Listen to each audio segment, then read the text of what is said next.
Hosalli cross ಬಳಿ ಎರಡು ಬೈಕ್ಗಳ ನಡುವೆ ಅಪಘಾತ, ಓರ್ವ ಸಾವು, ಇಬ್ಬರು ಮಹಿಳೆಯರಿಗೆ ಗಂಭೀರ ಗಾಯ. ಮಳವಳ್ಳಿ ತಾಲೂಕಿನ ಹೊಸಳ್ಳಿ ಕ್ರಾಸ್ ಬಳಿ ಎರಡು ಬೈಕ್ಗಳ ನಡುವೆ ಡಿಕ್ಕಿ ಸಂಭವಿಸಿ ಒಬ್ಬ ಬೈಕ್ ಸವಾರ ಮೃತಪಟ್ಟಿದ್ದು, ಇಬ್ಬರು ಮಹಿಳೆಯರು ತೀವ್ರವಾಗಿ ಗಾಯಗೊಂಡಿರುವ ಘಟನೆ ಶನಿವಾರ ಸಂಜೆ ಜರುಗಿದೆ.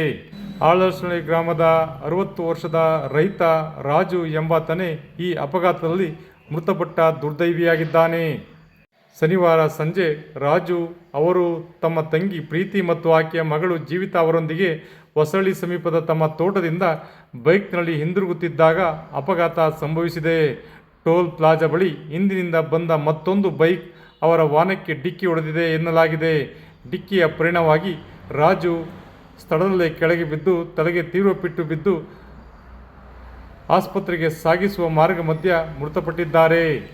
ಮೃತಪಟ್ಟ ರಾಜು ಶವವನ್ನು ಸಾರ್ವಜನಿಕ ಆಸ್ಪತ್ರೆಯ ಶವಾಗಾರಕ್ಕೆ ಸ್ಥಳಾಂತರಿಸಲಾಗಿದ್ದು, ಅಪಘಾತದಲ್ಲಿ ಗಂಭೀರವಾಗಿ ಗಾಯಗೊಂಡಿರುವ ಪ್ರೀತಿ ಮತ್ತು ಜೀವಿತಾ ಅವರನ್ನು ಹೆಚ್ಚಿನ ಚಿಕಿತ್ಸೆಗಾಗಿ ಜಿಲ್ಲಾ ಆಸ್ಪತ್ರೆಗೆ ದಾಖಲಿಸಲಾಗಿದೆ.